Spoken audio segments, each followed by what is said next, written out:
Hello guys, welcome to my YouTube channel. और आज का हमारा जो टॉपिक है वह है ड्यूलॉन्ग एंड पेटिट लॉ। तो चलिए बिना देरी के स्टार्ट करते हैं हमारा आज का टॉपिक।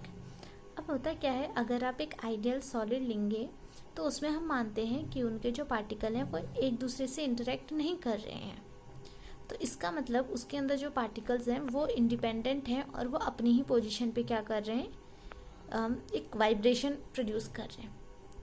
एंड देखिए, काइनेटिक थ्योरी और क्लासिकल स्टैटिक्स से हमें ये भी पता है कि जो सॉलिड अगर आपका मान लीजिए रेस्ट में है तो उनके बीच का जो अट्रैक्शन और रिपल्शन होगा उस टाइम पर एक आइडियल सॉलिड का एब्सोल्यूट जीरो टेम्परेचर पे तो वो भी जीरो होगा। और इस वजह से उनकी एनर्जी जो होगी वो भी आपकी क्या ली जाएगी, ज़ीरो ली जाएगी। अब अगर आप धीरे धीरे क्या करते हैं, उसका टेम्परेचर जो है रेस करते हैं तो पार्टिकल्स जो है क्या करने लगेंगे, अपनी ही पोजीशन पे वाइब्रेट करने लगेंगे।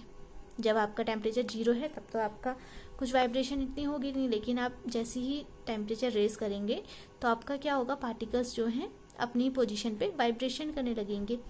और ये वाइब्रेशन जो होते हैं एक्चुअल में हार्मोनिक नेचर के होते हैं। हार्मोनिक क्यों होते हैं, क्योंकि इनका जो वाइब्रेशन होता है वो उनकी डिस्टेंस के कंपेयर में, जो भी उनकी डिस्टेंस होती है एक दूसरे के बीच में, उसके कंपेयर में बहुत छोटा होता है। तो इस वजह से हम बोलते हैं कि ये सिंपल हार्मोनिक मोशन आपका कर रहे हैं।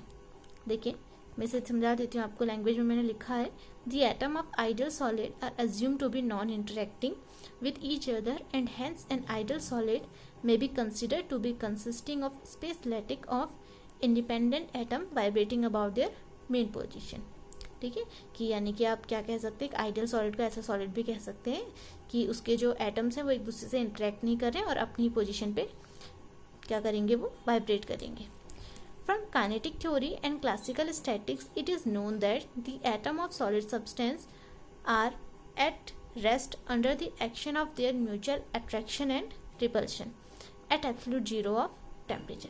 कि अगर आपका टेम्परेचर बिल्कुल जीरो है तो काइनेटिक थ्योरी और क्लासिकल स्टैटिक के अकॉर्डिंग वहाँ पर आपका जो उनके बीच में अट्रैक्शन और रिपल्शन होगा या जो होगा अट्रैक्शन रिपल्शन, वो भी क्या होगा, वहाँ पे ज़ीरो होगा। और इस वजह से आपकी एनर्जी जो है उसे भी वहाँ पे क्या माना जाता है, ज़ीरो माना जाता है। जैसे जैसे आपका टेम्परेचर रेस करता है, atom vibrates about their mean position and this vibration transmitted from one atom to another। Atom क्या करते हैं, अपनी पोजीशन पे वाइब्रेट करने लग जाते हैं और ये एटम क्या है, एक दूसरे से, और ये वाइब्रेशन एक एटम से दूसरे एटम में ट्रांसफ़र होने लग जाते हैं। लो टेम्परेचर्स में क्या होता है, vibration are considered to be harmonic, so each atom is considered as harmonic oscillator. आपके वाइब्रेशन को आप क्या कहते हैं कि ये हार्मोनिक है, और जो वहाँ पर आपका हर एक एटम है, जो सॉलिड का जो एटम है, हर एक एटम को आप हार्मोनिक ऑसिलेटर मान लेते हैं। तो ऐसे में आपकी जो एनर्जी निकल कर आएगी वो टोटल सम निकल कर आएगी, काइनेटिक एनर्जी और पोटेंशियल एनर्जी का। लेकिन सिंपल हार्मोनिक मोशन के लिए क्या होता है, जितनी एवरेज काइनेटिक एनर्जी निकल कर आती है उतनी ही एवरेज पोटेंशियल एनर्जी भी निकल कर आती है। यानी कि अगर आप एनर्जी देखेंगे तो वो क्या आएगी, kinetic energy plus potential energy. Potential energy भी काइनेटिक एनर्जी के बराबर है, तो ट्वाइस ऑफ काइनेटिक एनर्जी। और ये जो एनर्जी होती है ये एक वाइब्रेशन के करस्पॉन्डिंग ली जाती है। अब लॉ ऑफ इक्विपार्टीशन बोलता है कि आपकी जो काइनेटिक एनर्जी होती है उसका फॉर्मूला क्या होता है, हाफ के टी। ये आपने पढ़ा होगा कई बार, काइनेटिक एनर्जी इज हाफ के टी। तो इसके अकॉर्डिंग आप इसके लिए रखेंगे तो एनर्जी कितनी निकल कर आएगी, के टी निकल कर आ गई सीधे सीधे, क्योंकि 2 आपका ऑलरेडी है और ये हाफ के टी हो गया, तो ये क्या निकल कर आ गई, के टी निकल कर आ गई। अब होता क्या है, ये तो आपका एक वाइब्रेशनल मोड के हैं। अब एटम क्या है आपका, 3 जो एक्सिस है उन तीनों एक्सिस में हम मान लेते हैं कि अगर आपका एटम तीनों एक्सिस में जो है वाइब्रेट कर रहा है तो वहाँ पर इसमें क्या आ जाएगा, 3 के टी आ जाएगा। लेकिन हमने ये भी देखना है कि टोटल नंबर ऑफ एटम्स आप कितने ले रहे हैं, तो वहाँ पर आपका ये क्या हो जाएगा, 3n के टी। यानी कि आप n नंबर ऑफ एटम्स ले रहे हैं तो आपकी तब वहाँ पे जो एनर्जी निकल कर आएगी वो क्या आएगी, 3n के टी। देखिए ऐसे, as each atom can vibrate along any of 3 axes, therefore total vibration energy of an atom of solid containing n numbers of atom is equal to 3n kT। n k को आप r लिख सकते हैं and specific heat अगर आप निकालना चाहेंगे, CV is equal to क्या होता है, DE/dt।